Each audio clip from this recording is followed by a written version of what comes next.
And alongside me, as on many FIFA computer games, is Alan Smith. Alan, your thoughts on today's main feature about Alan Smith? It should be a cracker. I'm hoping so, Martin, yeah. Well, we very rarely sit across a table, do we? That's true. When you look back on working on the FIFA computer game now, what are your thoughts? Oh, I look back with so much affection and fondness because people don't let you forget it. They're always constantly reminding me about it. People that never remembered you as a player or even maybe don't listen to you on Sky, they remember you from FIFA. And apart from one section that they had for a year or two, we never saw any pictures. That's what people think we're commentating on what's on the screen, but it was totally radio. If you like. It was the pictures in your mind, wasn't it? You were just imagining these different scenes. Me being a City fan as a very young boy, he says, we'll go up there and have a tour of the ground. And we went up there and all round. And then we finally went in the physio's room and there was Colin Bell. And he was lying on the treatment table. He was stark naked as well. It gave me such a shock. But I got a call one night. I was sat at home. My mum answered it and she came back into the lounge and said, there's an Alex Ferguson on the phone for you. And I went, are you sure, Mum? You got the name right, But he wanted me to sign in that summer. He wanted me to hang on and wait till my contract had expired and sign that summer. And I said, I'm sorry, Mr. Ferguson. I've kind of made up my mind. I want to join Arsenal and I want to join them before that. And I signed on deadline day, but went back to Leicester on loan. But unfortunately, Leicester got relegated last day of the season. But that night, Arsenal had got an end-of-season dinner at the Hilton in Park Lane, London, and it was a Dickie-Bow event, so I'd taken my dinner suit with me in a suit carrier. You didn't get changed in the dressing room, did you? Well, I had to, didn't I? Well, Anfield 1989 is unforgettable, and Michael Thomas obviously got the goal that really mattered, but if you hadn't scored before then, there'd be a very different chapter in that history book, wouldn't there? No, I thought at that stage the whisk could go at any second. I've got to turn in one motion, take a chance with my touch, and people say it's a cliche, it all went into slow motion, but it did seem that way at the time. I'm fairly understated and everything. I'm not an extrovert at all, so to work in the media for so long, I just didn't think it was going to be for me, working in TV and that. But it's amazing life where it takes you. Hi there everyone, Martin here. Stay tuned until the end of the podcast to find out how you can win a copy of FIFA, signed by Alan and myself. Now on with the episode. The Joy of Football podcast. With me, Neil Barnett.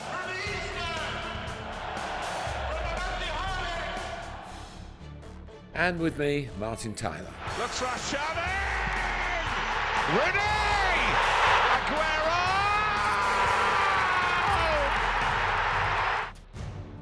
The Joy of Football. Well, hi there once again, everybody. I'm Martin Tyler. Our main feature today is from the FA Cup, the League Cup, the European Cup Winners' Cup, English League champions twice, 2 Golden Boots, PFA Team of the Year, Arsenal Player of the Season, England International. And alongside me, as on many FIFA computer games, is Alan Smith. Alan, your thoughts on today's main feature about Alan Smith? It should be a cracker. I'm hoping so, Martin, yeah, I'm hoping so. Good to be here, by the way. Yeah, it's nice to link up again, isn't it? Yeah, but we very rarely sit across a table, do we? That's true. Sit side by side in commentary gantries and side by side in the off-tube booths at Aquarium in Wardour Street. Yes. Give them a plug because they looked after us very well. We've done it, but we've never really talked about it. I mean, when you look back on working on the FIFA computer game now, what are your thoughts? Oh, I look back with so much affection and fondness because, at the time it was quite hard work, wasn't it? You're in there 4 or 5 hours, constantly thinking of different ways to describe the same action on a football field, trying to do it justice, and for the big moments, you're having to really give it plenty. But we had a really good time, didn't we? We had some lovely people working with us. Pete, the sound man was there right throughout. And I used to look forward to those days. Meet in the Pret-a-Manger at the bottom of the street and discuss tactics and and walk on up there. So, yeah, a lot of affection. And, of course, people don't let you forget it. They're always constantly reminding me about it. People that never remembered you as a player or even maybe don't listen to you on Sky, they remember you from FIFA. Fantastic reach, and given we haven't been on it for 4 or 5 years now, so I get the same as well. I mean, I know how I sort of went there in my mindset. What was your mindset? Did you think about the detail, or did you just have a clear mind knowing what they were going to throw at us? Well, when we turned up on any given day, we didn't really know, did we, until they produced the big pile of scripts. Big pile of scripts. And I mean, that's the most common question I get asked is, how do you do it? Are you reading from a script, or is it, ad-lib? And I say, well, no, we're given the scenario, but it is ad-lib. But yeah, when they dump them down in front of us, and today, chaps, you're going to be talking about free kicks from 25 yards or whatever, that's going to go on for about 4 hours. So it is a challenge from that point of view. And you do have to think about it, don't you? But as soon as you see that script, you start getting your head around it and thinking about the different ways you're going to describe things. By then already you were working as a journalist, and therefore you were writing words. Did you feel that you had something in your DNA, if you like, where words would come easily? Sitting next to you, I always felt that you were never struggling to get the thesaurus out or anything No, like well, that. it is important to have a fairly wide vocabulary, isn't it, in order to do that job? Because, as I said, I think in the early days, the game has heard the same phrase too many times. As I said, if it's a free kick that hits the top corner, whatever, it was always the same phrase, and that was a complaint. And it was the Alan Smith derby, of course. Yes. That never died. No. But they said that, well, we want 6 different versions of it, and that obviously tests you, and you've got to use different words to describe the same thing. So, as you said, I was writing at the time. As soon as I finished playing, I started writing. I did a Friday column it was an Arsenal column for a North London paper, and then I did some pieces for the Standard in my first year out, and then I started writing for the Telegraph. So all of that helps you, I think, in your commentary life in terms of the words that you can use, you feel you can use. You can pluck them out the air sometimes from nowhere, which you've been doing for a long time. So yeah, I think definitely that side of things, the fact I had a good education at school, I didn't take the orthodox route in terms of being an apprentice academy as it is now. Stayed on at school, went to uni just for a year before joining Leicester, but yeah, that really put me in good stead for when I did have to retire. When you were approached to do those first articles, did people say to you, well, we'll get someone to ghost it for you, and so make it easy? Because obviously a lot of players do it that way, ex-players. Do you ever have to sort of say, no, I can do this? Yeah, well, I think I had a chat with the journalist, it was Michael Hart at the London Evening Standard, who I'd known. Great guy. Yeah, they always used to come up to the training ground, and it was so casual then. They'd hang about the canteen afterwards, and could I have a quick 10 minutes, Alan? There was nothing structured about organising these little interviews. But so I had a relationship with him, and I'd mentioned that I'd quite fancied having a go at writing after my career. So he said, okay, well, tell us your experiences of going to pick up your boots at the training ground, saying goodbye to your teammates and all that. So I said, okay, I will do. And he didn't promise he'd publish it, but he said, send us your thoughts. And I did that, and he liked it, and it got in the paper. And from there, I did about 6 or 7 that season, maybe more, yeah. The other thing that I used to tease you about, really, because you did languages at school and your year at Coventry, did you? I did. Yeah. But our biggest corpse day was the League day, wasn't it? Yes, yeah.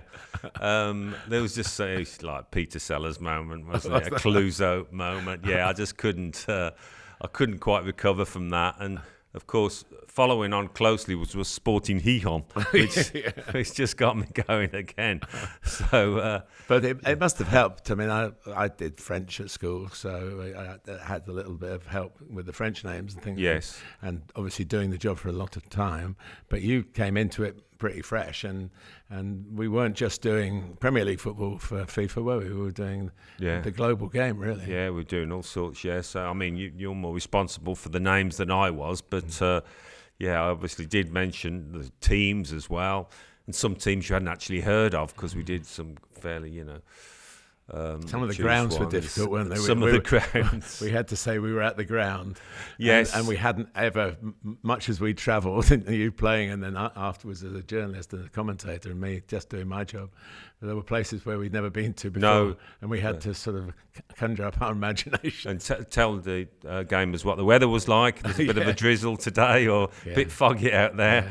Yeah. It was actually always the same in the sound booth in the recording studio. And apart from one section that they had for a year or two, we never saw any pictures. That's what people think we're commentating on what's on a screen, but it was totally radio. It was pictures in your mind, wasn't it? You were just imagining these different scenes.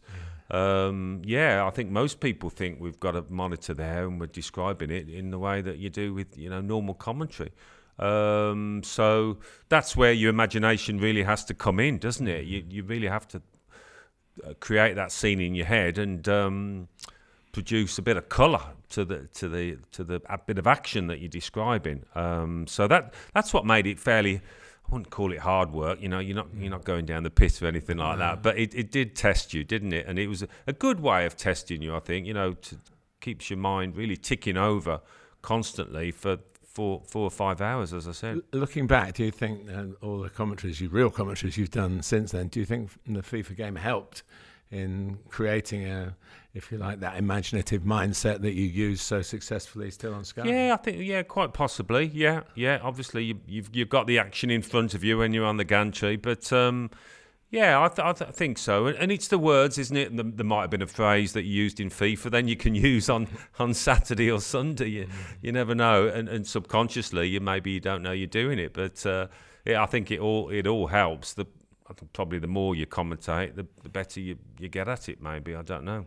We still do games together in an off-tube situation, as they call it in television, European games, and I'm always tempted to start my intro like I've done today, as it for the FIFA guys out there and FIFA followers out there that they would enjoy a bit of nostalgia when we say, hi, alongside me is my great mate Alan Smith. And I know you have a chuckle up when you hear that. Yeah. Well, the producers don't really know what you're saying, do they? So you can get away with it, We certainly can. Let's go back to the start. And I think it's fair to say that you're the biggest A-lister to ever come out of Hollywood. Hollywood, South Birmingham, yes. Yes, that's the distinction.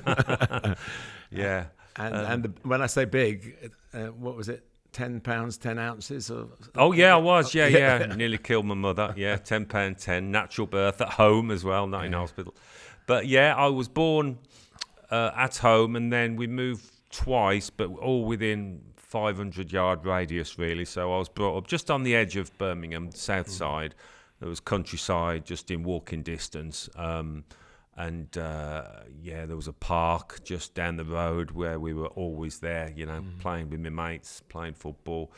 The primary school was just 100 yards away. So it was a happy childhood for me, very happy. As I said, always with my mates, always out there doing something, but normally playing football. Where did that come from, Alan? Because we're calling this is the Joy of Football podcast, and I can trace back in my mind when I got given my first football, and there was no reason in a sporting family. There was no football in my family. It was all other sports. It was sport, but other sports. So it was a sort of like statement for me to go and do my thing. Football was going to be my game. Yeah. And did you feel like that? Or were you were probably good at other sports as well? Yeah, I don't know. I mean, my dad always liked football. He played just for Sunday side, I think, whatever. He was a goalie, actually, and he wasn't that big. But he liked it, but I suppose when you're at primary school, you have a go to get in the school team and you find out you're good at it. I think that was it, really. I've got pictures of when I was 3 or 4 and we're on holiday with mum and dad, and I've always got a ball in my hand, always. So it was just one of those things that developed from a very early age. Did you go to games at an early age? Not really. I wasn't too bothered. I mean, I say I'm a Villa fan because I'm from that part of the country. I mean, it's either Blues, Birmingham or Villa, but I did go to a couple of Villa games. I went to see them in the European Cup against Barcelona when Johan Cruyff played for Barca, so that was a big thrill to see him in the flesh. That's amazing. I was there that night, and obviously you were a lot younger. You were there, yeah. I was there working. I mean, you'd know the score. I don't even know the score. I can remember seeing Johan Cruyff. That was the attraction. Exactly, wasn't it? yeah, to see him. But I was more bothered about playing. I must admit, I'd never had that urge to get down to a professional ground and watch your heroes, as it were. I was a Man City fan, actually, when I was very young. They'd won the league in '68, and I loved Colin Bell was my hero, Fanny Lee and Tony Buck and all those. And the manager of our Sunday team used to be the groundsman at Main Road, and so me being a City fan as a very young boy, he says, we'll go up there and have a tour of the ground. And we went up there and all round, and then we finally went in the physio's room, and there was Colin Bell. And he was lying on the treatment table. He was stark naked as well. It gave me such a shock. There's my hero that sat on the bed stark naked. Yeah, that was it really. You pretend to be different players on the park, don't you, Georgie Best and whoever? But it was about playing for me rather than watching. But whereas the youngsters of today, the 25-year-old Premier League players, they probably come through being scouted at 6 years old and being in proper coaching sessions with clubs from that age group onwards, right to adulthood. And nothing like that happened to you at all? No. Some of the lads that I played with in the district and the county, I saw them get snapped up for apprenticeship forms at Villa and whatever. You feel a little let down, but I don't think I would have taken it anyway because I went to a grammar school, and I enjoyed the academic side of things. It was a really nice school, so it worked out well for me. It really did. But I'm glad, I had the path that I did. It was playing football in a relaxed way. There was no pressure. Obviously the bit when you're down with your mates down the park. Obviously, you play for your school, the district, your county. It gets a bit more serious. Big stuff. I mean, I've obviously read the book that you wrote talking about his writing skills, and there's no sort of mention of I scored 14 goals in one game against somebody or anything like that, which some strikers would probably do. When I was at primary school, my dad always remembers it. We were winning about 10-0, and I'd scored 8. And the dad from the opposition said, get him off, look at him, he's twice the size of the other kids, he's obviously older, that's not fair, get him off the pitch. My dad had to tell him that, no, he's the same age. So I grew quite early and quite quickly, yeah. But for young players, sometimes being the biggest in the team lets you shoot when everybody grows up to the same size as you. Particularly people who can head the ball don't have to jump. Yeah. And then suddenly everyone's jumping and they can't match it. Did you have any of that sort of? I mean, going from being a tall schoolboy to being a tall adult, was the strength, the body strength, did that all sort of lock together normally, or do you remember any periods where you felt underpowered? Yeah, there's probably times where you're getting bullied a little bit. You're long and lanky and you haven't got that strength and you're getting knocked off the ball. But you gradually, the best part for me was joining Alvechurch, the non-league team, and then all of a sudden it's senior football and you're having to look after yourself against, some 35-year-old bloke who's whacking into the back of you. So, you have to grow up quickly. But did you know how good you were? I'm not sure because, as I say, I didn't get picked up. Or the clubs didn't offer me anything substantial at 16, and then I went on. As I say, played for the county. I knew I was good, but probably. Did you play? I mean, you were at school after 16, presumably. Yeah, up to 18. So did you play any schools football between 16 and 18? And what? Or did you play for Alvechurch there? No, that started at 18 once I'd gone to uni. So what football did you play between 16 and 18, which is a really vital time now? Well, I had a Sunday team. Yeah. While Stills they were called. They play up where Birmingham City train now, and they were lovely pitches. And I played on a Saturday for the school, or it might have been a county game. Yeah. So that was the path really. And then when I went to Alvechurch and I began making a name for myself, and the papers are, mentioning you, and the clubs that are coming to watch you, that's when you think, oh, yeah, I'm standing out here. I'm standing out.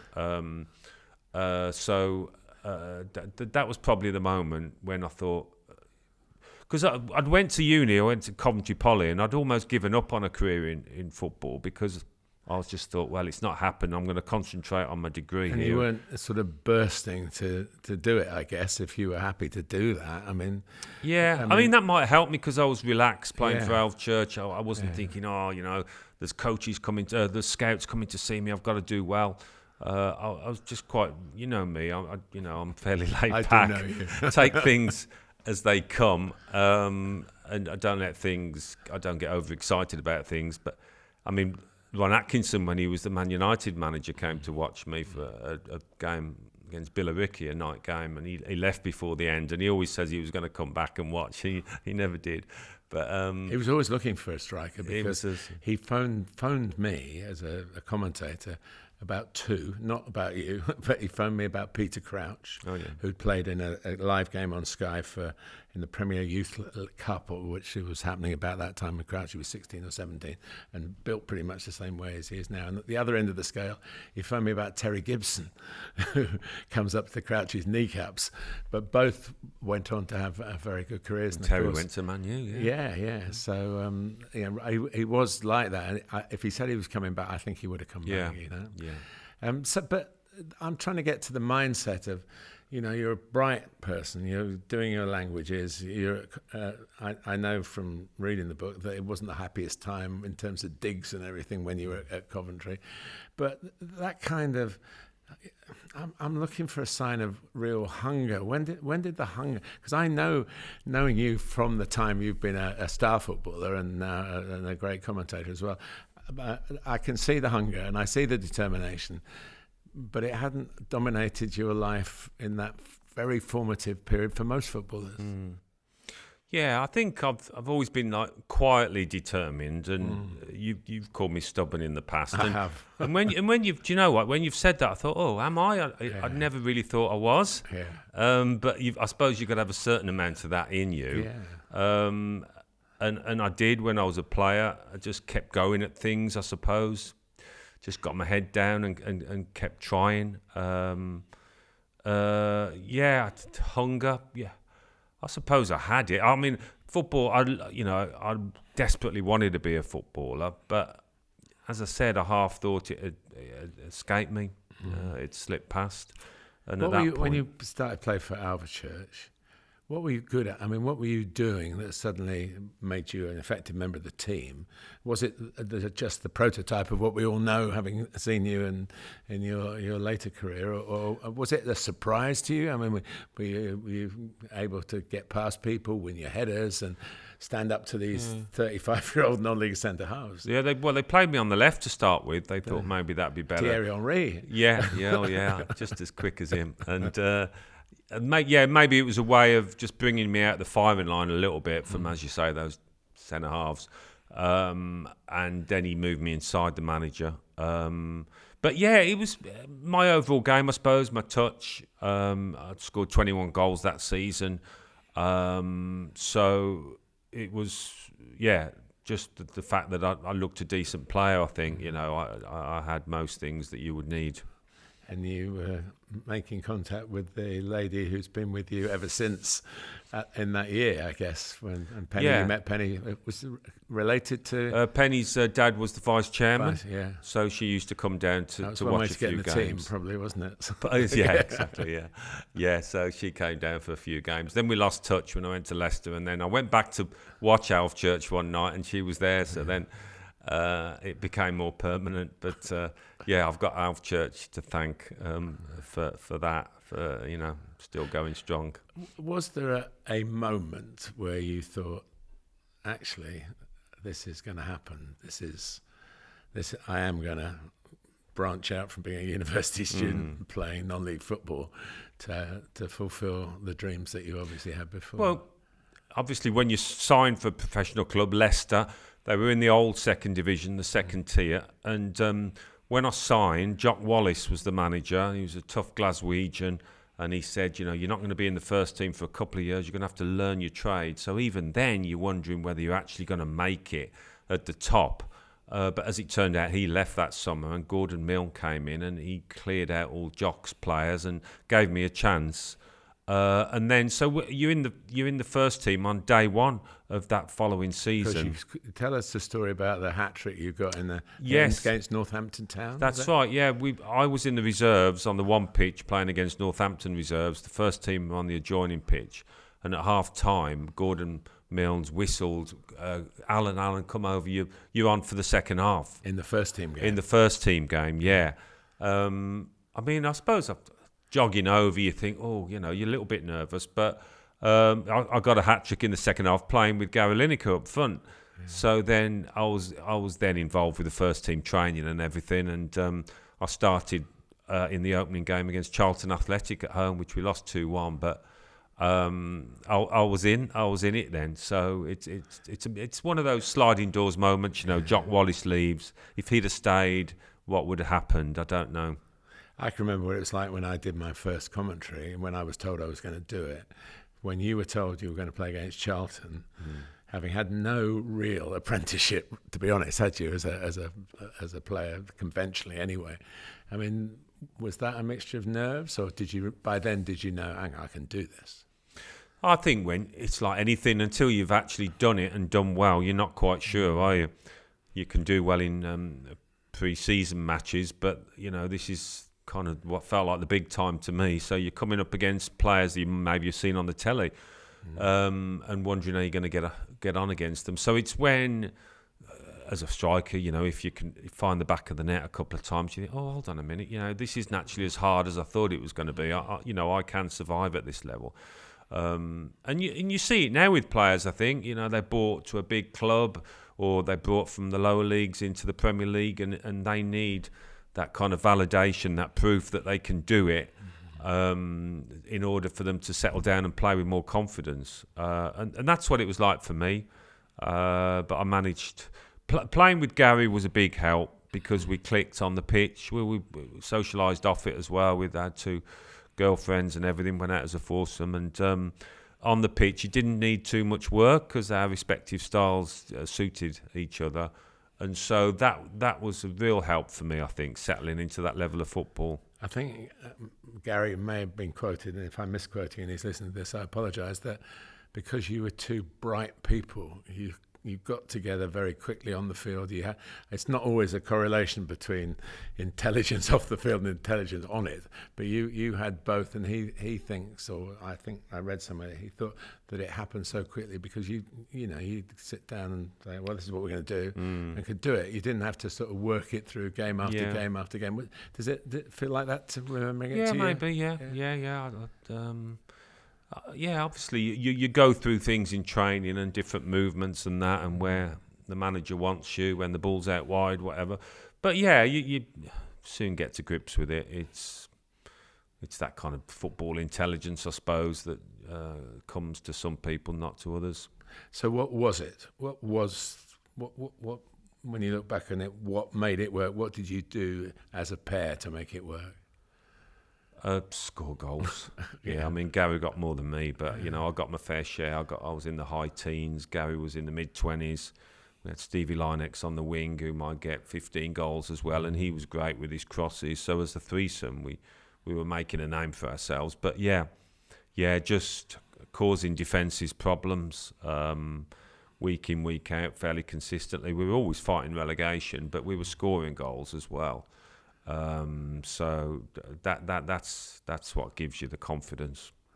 And then that was the old second division. Yes. And then you got promoted. What do you remember about that? Yeah, well, we played Burnley on the last day, and Fulham, who had led all season, were playing at Derby, and Fulham were managed by Malcolm McDonald, the old Newcastle and Arsenal player.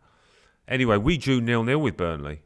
And we thought that was enough, and we were popping open the champagne in the dressing room. We got up to the director's box, and all the pitch was crowded with fans, and we were waving to them, celebrating promotion. And then word came through from Derby that there'd been an appeal because the crowd had invaded the pitch. It's a notorious game, isn't it? That yes. Derby-Fulham game, yeah. They'd invaded. He'd had to stop it once to get the crowd off, and then they came on again, and he blew at about 88 minutes or something, and Malcolm McDonald, not surprisingly, appealed. They'd not played the full match. So Gordon Mills says, "Yeah, put the champagne away, lads. We're not promoted yet." Put the corks back in. And then we went down to Spain for an end of season little jolly, and that's when we heard, when we were on the beach, having a San Miguel. So when the appeal was denied, which when you think about it, it's amazing really that they did deny it. But that's how we got promoted. So within a year of playing non-league football, I was then in the big time. Yeah, I mean that. I know you're very measured in your emotions, and you're not going to be roaring around the place. Although I have seen you do that, but that step, it was relatively short period of time from being a 17-year-old schoolboy footballer, not a schoolboy on schoolboy forms or anything, to getting yourself a place in the top division. Yeah, I mean, I loved it. I think the first few games I did struggle though, and Gordon Mill dropped me, and he said it's sometimes quite beneficial to watch things from the bench and see how things are developing out there. And he was right. He was a great manager for me, Gordon. He came up at Liverpool under Bill Shankly and that. He had such knowledge of the game. So I did struggle the first few games, but then I went... Well, in the first division? Yes, in the first division. But then I got a goal or two and I was away. But yeah, I never forget playing at West Ham one night. And Trevor Brooking was one of my heroes because he was such an elegant player, wasn't he? And the morning after, I've opened up the Daily Mirror or something, and on the inside page, there's this huge picture of me grappling for the ball with Trevor, and that's when it hit home that I was playing against these kind of... Because during the 90 minutes, you're focused on the game. But then when you see it in a black and white, this big picture of you and one of your heroes, it was amazing that. It went straight in the scrapbook. And there was more television, not as much as now, but you were playing games on television. I commentated on you playing at Leicester, and you were the hot property really.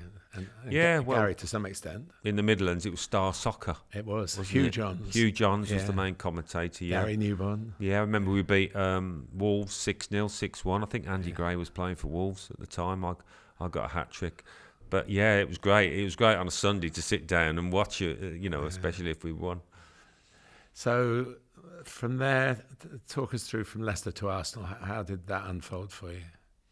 So I was making a name for myself. Gary had already moved on, and I played 2 years more at Leicester. Gary had gone to Everton, but then the paper started talking about me being the next one off the rank, and this club's interested, that club, and Arsenal were constantly mentioned. But I got a call one night. I was sat at home, January it was, and my mum answered it, and she came back into the lounge and said, "Oh, there's an Alex Ferguson on the phone for you." And I went, "Oh, are you sure, Mum? You got the name right?" And it was the Alex Ferguson. He wasn't Sir then. And he'd only been at United a short, maybe a year or something, and he'd been struggling, hadn't he? But he wanted me to sign in that summer. He wanted me to hang on and wait till my contract had expired and sign that summer. And I said, "I'm sorry, Mr. Ferguson. I've kind of made up my mind. I want to join Arsenal, and I'm going to join them before that." And he took it in good grace and wished me all the best. But yeah, I signed back then. The transfer deadline was the third Thursday in March, so you could sign players right through, couldn't you? And then deadline day was then. And I signed on deadline day, but went back to Leicester on loan, which is a famous little tale on FIFA, isn't it? Yes. About playing for Leicester against Arsenal at Highbury, which was a nightmare. I didn't want to play. I tried to get out of it, but Gordon Mill wouldn't let me because we needed the points. That was the first Alan Smith derby, wasn't it? That was the first. Yeah, that's true. Yeah. We got beaten 4-0, I think, and I always tell the tale about the Leicester fans started singing my name up in the clock end, and I clapped the fans, and the North Bank heard, and they thought, well, he's our player, not theirs, and he started singing my name, and I turned around and clapped the North Bank as well. So I got a bit of a rollicking off Gary McAllister, my teammate. But I was glad when that was over, and then I was able to join up at the end, but unfortunately Leicester got relegated last day of the season, and we played Oxford away. Terrible game. We drew 0-0. I threw my shirt into the fans and that, waved bye. But that night Arsenal had got an end of season dinner at the Hilton in Park Lane, London, and it was a Dickie-Bow event, so I'd taken my dinner suit with me in a suit carrier. You didn't get changed in the dressing room, did you? Well, I had to, didn't I? So the lads are absolutely distraught, aren't they? They've just been relegated. I've jumped in the shower, jumped out, got my Dickie-Bow on, said, can't stop chatting, lads, I've got to go. So that was the way it finished. Only a stubborn person would do that, you see that? Well, yeah, it was a shame. It was a shame, but you know, from a selfish point of view, I'd had 1 year in the old second division, then 4 years in the top flight, which was a great learning curve. You know, playing against all those defenders, and we were Liverpool's bogey team. Leicester were, and I remember scoring 2 up at Anfield. Rushy got 3, but we always gave them a good game. So those days, yeah, they were really good. Well, Anfield 1989 is unforgettable, and Michael Thomas obviously got the goal that really mattered, but if you hadn't scored before then, there'd be a very different chapter in that history book, wouldn't there? Yeah, it's a privilege to, you know, people remind you of it, and to think you took part and took a big part in that game when there's never going to be another one like it. Obviously, the circumstances with Hillsborough, our game against Liverpool should have been in the April, so it was put to the end of the season, and it was put to the Friday night after everybody had finished. I mean, the Premier League would never allow that now, would they? They'd never allow it. So big TV audience of about 17 million or something for this straight shootout between the two teams at the top. Winner takes all. So it was amazing circumstances. We just travelled up on the day. That is amazing when you look back on it, isn't it? Yeah, I mean, we always used to, I think, for night games, we'd get up there, have some lunch, and have a kip at a couple of hours in the hotel, and that's exactly what we did. Came down. George Graham gave a great team talk in the hotel after tea and toast, and then another one in the dressing room, and just concentrated on the fact that we had to keep a clean sheet. And we always thought, well, no, we've got to get 2 goals, boss. You know what you're talking about. But he said, no, if we keep a clean sheet, we're always in this. We're always in it. And that's why he was happy at half-time when we'd hardly had a shot on goal. But he said, no, it's going perfectly to plan, lads. We just need to push on a bit now, and we'll get that first, then we'll get the second. And I don't know if he really had that much faith, but obviously that's how it turned out. And when I got the first from the free kick, and there was a bit of a kerfuffle, and Liverpool players complaining that I hadn't touched it, that I was offside, whatever. And I felt sure he was going to disallow it because they had some big characters, didn't they? Steve McMahon and Ronnie Whelan and Alan Hansen and that, blaring in the ref's ear. But he said he gave it, and it was an amazing moment, you know. And then you're thinking, wow, we've just got to get 1 goal now.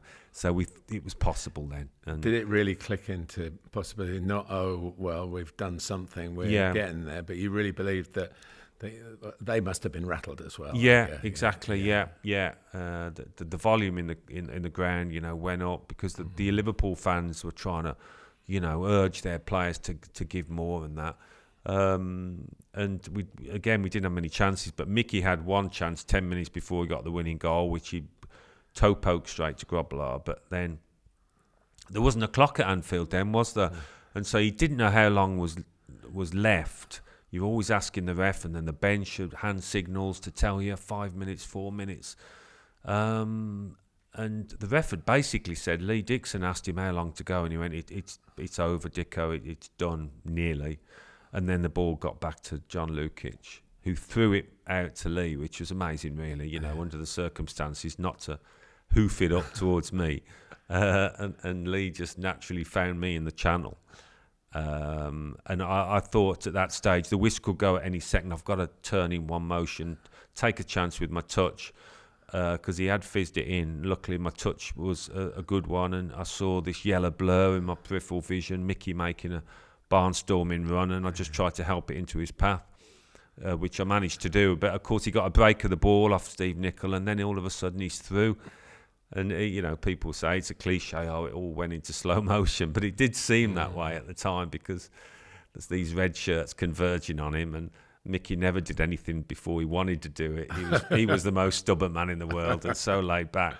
And he just wanted to wait for Grobbelaar to make his move before he flicked it. And Ray Houghton always said I was millimetres away from getting a touch, and I could have fouled you, but I didn't want to give away a penalty because I thought you were going to miss the chance.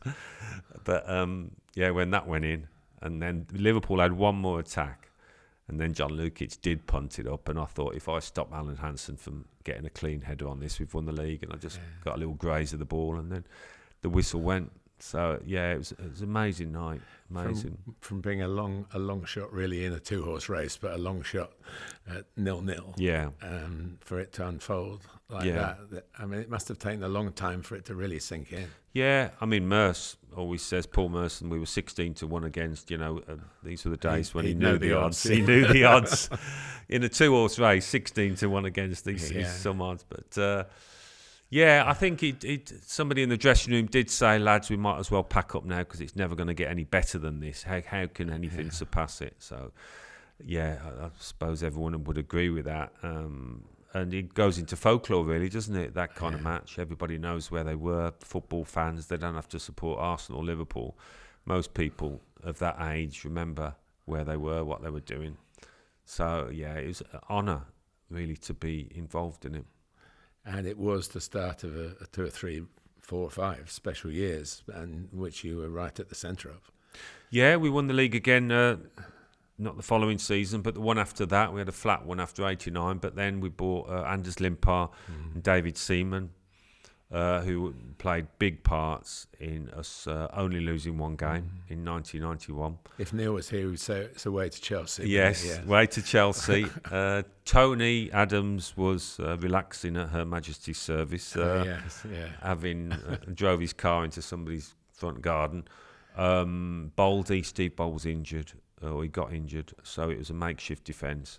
They beat us 2-1. I got a goal right at the end, but we were gutted about that at the end of the season because you would have been the first Invincibles, wouldn't you? The Preston back in the day,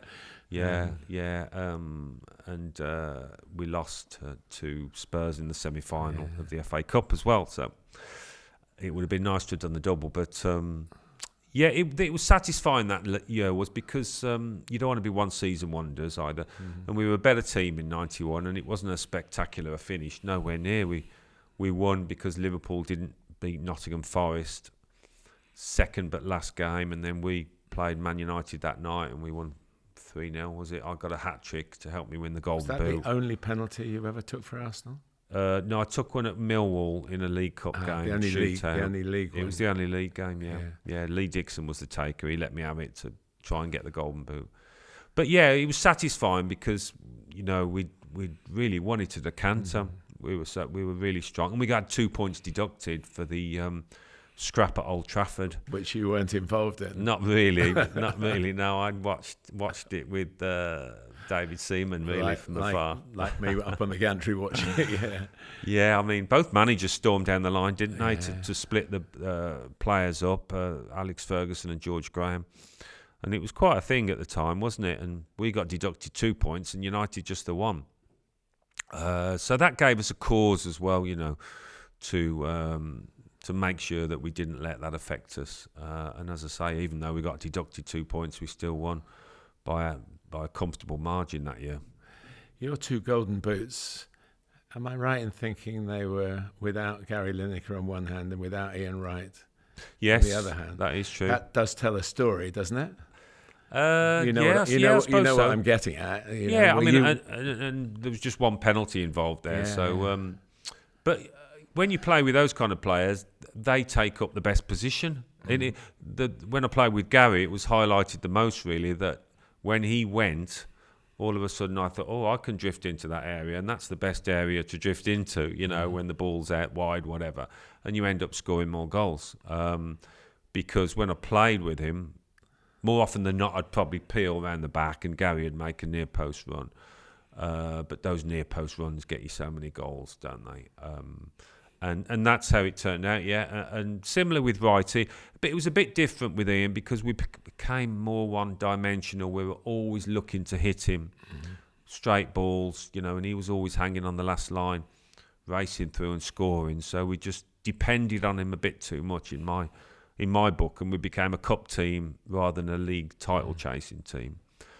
So you hadn't played with Wrighty when you won the Golden Boot the second time, had you? So you hadn't played with him at all. So what were you doing with him? What were you doing when you got the Golden Boots that when he came that you couldn't do anymore? Well, yeah, I mean, I certainly should have scored more goals, but my confidence really took a hit when I wasn't scoring, started missing chances. It went from bad to worse, really. So then you just try and make sure you're some use to the team in terms of holding it up, in the build-up play.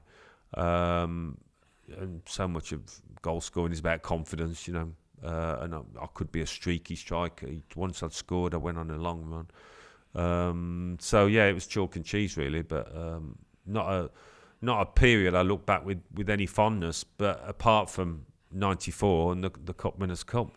And '93 with the two finals. Yeah, even them. You were sub. Were you in there? The first one in the FA Cup I was, yeah. and I think the League Cup I was as well. Yeah. So yeah, I played in the replay when we beat Sheffield Wednesday to win the FA Cup. Which, when you're a kid, you're always desperate to win the FA Cup. You think it's a sunny day at Wembley on a Saturday, and it was a rainy Thursday night after the replay. It was. Yeah. And yeah, it's great when you've won it, but because I wasn't enjoying my football so much, I wasn't scoring, it didn't mean as much to me. It didn't. And you got booked? Oh, I got booked, yeah. Yeah. For the first time ever. Yeah. Only time. Well, I mean, these days I would never get away. I would never be able to. If you didn't tackle too much, I mean, I used to close down a lot, and I've caught so many centre-halves jumping with my elbow, unintentionally, but...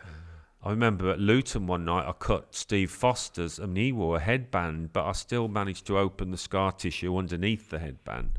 And he thought I'd done him on purpose. He had to go off for stitches. But yeah, so I made those kind of challenges, but you were allowed to. And, when you're dashing over to the fullback and you're trying to close him down from knocking it up the line. Nowadays, if the fullback follows into your foot rather than you tackling him, he'll scream out with pain and the forward will get booked. And I didn't used to give the ref any lip, really. Gary Lineker he didn't get booked once, did he? So that just doesn't happen now. It's interesting you talk about closing down. It's the press now, isn't it? I mean, when you look back on your career, were you the front line in a press, in a closing down? Or Yeah. Obviously you're watching the game really closely and analytically now. From the gantry, and we always talk about playing through the press or pressing winning the ball high up the pitch. Does that resonate with any football of your times? Did you have anybody that you played with you thought was, for Ian Wright, for example, would he go and press, or were you not instructed to do that? It was called closing down back then. It wasn't the press, but it was the same thing. Yeah. And George used to do it with me and Merce when we used to play through the middle together. We'd work in tandem. And if I went to close down the defender with the ball, I would always show him inside into Merce. And if he was able to knock it wide down the wing, George would go mad. So always funnel them through the middle to where you'd got bodies. So always show them into your teammate. And we worked so hard on that. He set up drills left, right and centre. So we knew it like clockwork. And we had to work hard as forwards at Arsenal under George Graham. He really did. It gave us, obviously the defenders, the famous back four was an amazing unit, but everybody worked hard off the ball, that's for certain. We can't finish on without talking about the Cup Winners' Cup final, and I guess that's perhaps the last glowing memory of your excellent career. I see Ian Selly, who played in the game. He does a lot of coaching around where I live. He played and the manager of teams like Leatherhead. He's still in the game in non-league football. Yeah. And he's always asking after you, because obviously that was his night, really. Yeah. But it was your night first and foremost. Yeah, it was brilliant. Yeah, we obviously we were depleted. Wrighty was suspended. Martin Keown failed a late fitness test. John Jensen had done his cruciates. So we had all sorts of problems. But importantly, we had the back four in place, back five with Dave Seaman. The midfield was Sells, Stevie Morrow and Paul Davis, and it was a 4-3-3. We always switched from 4-4-2 on a Saturday to 4-3-3 in the week.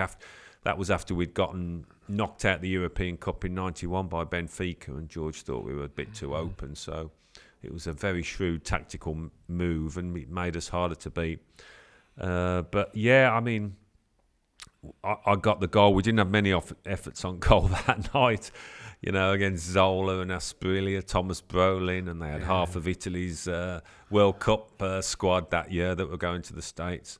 So we were massive underdogs, I think. I remember going out on the pitch the night before, and we had the pitch first before Parma had half an hour, 40 minutes, and we went training. Then we walked past them. They were waiting to go on, and they were giving us these kind of dismissive looks and thought we maybe looked a bit scruffier than they did, immaculate in their training kits. But once I got the goal, and it was a good one from my point of view, I didn't get too many from outside the box. It was a question of hanging on.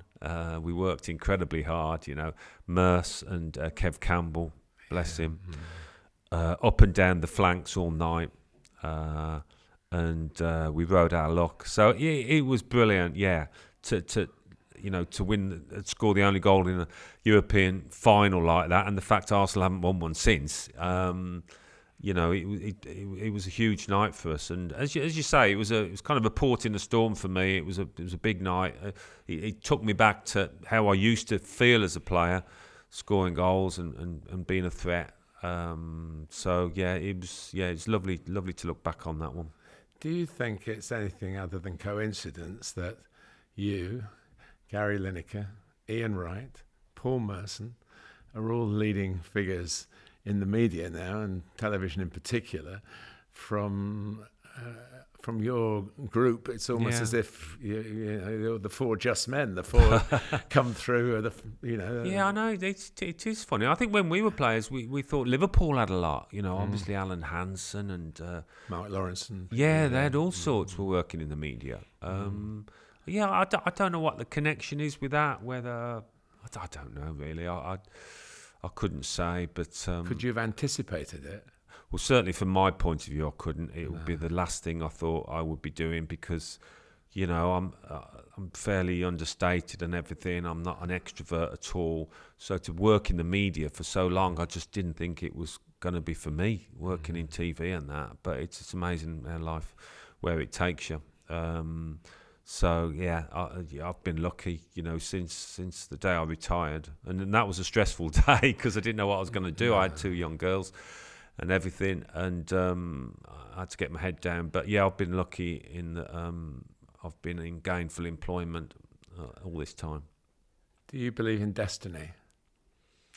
I'm not sure really. I don't know. I think you get out of life what you put in it. You get slices of luck, don't you? But you have to make the most of those slices. I'm asking because I know how rapid and painful, both physically and mentally, the retirement came. So I'm fairly quick. I mean, it was the quick. You once said to me you were the quickest player to have to retire from. Yeah, that's what Gary Lineker, our physio, always said. From the day that you got injured, which was in the January at Millwall in the FA Cup, to the June day that I was told I was finished. Yeah, he said that's the quickest he's known, which wasn't any comfort. But now here you are, and you're going off to do another commentary in a few hours, and I know what a wonderful time you've had because I've been lucky enough to share some of it with you. As long as we got the eating times right, we were happy together. That's for you, not me. So I just wonder whether that some of that pain has gone, because that wouldn't have happened if you'd played, or it might have done, but you can't say that it would have happened. You wouldn't have had the drive. Maybe you might have been less motivated to do it. I don't know, but it's another career which is not a ghost career. You are Alan Smith, commentator, journalist, who happened to play football. Yeah, I've loved it. I've almost derived as much satisfaction from my second career as my first. Really, totally different, but. I've never taken it for granted or coasted, really. You've always got to keep your head down and try and improve. But to do it, I've got a great feeling of satisfaction, I think, to do something. It's in the same sport, but it is a completely different skill, isn't it? So, yeah, I feel blessed to have been able to do it and still do it. But yeah, I'm really proud that I have been able to find something after. I've never felt I was into coaching at all. I knew that. So the writing, I think, was kind of the first thing that got a foot in the door. And then I'd got a relationship with Sky through appearing once or twice as a player when I was injured, and that grew. So yeah, it's really satisfying to have been able to have hung in there. You've done more than that, Alan. Thanks for your time. We've got a few memories here for both of us. Some FIFA games of the time, yes, which we'll sign, and our producers will do something with them that will be of value to the joy of football, I hope. Smudge, thanks a lot, mate. It's lovely. Pleasure, Martin. Thanks. Thank you, mate. Cheers. As mentioned before, we're giving away some copies of FIFA, signed by Alan and myself. For your chance to win, click the link in the description for our giveaway on Instagram, or visit our Patreon to enter the raffle there. All the information you need is down below.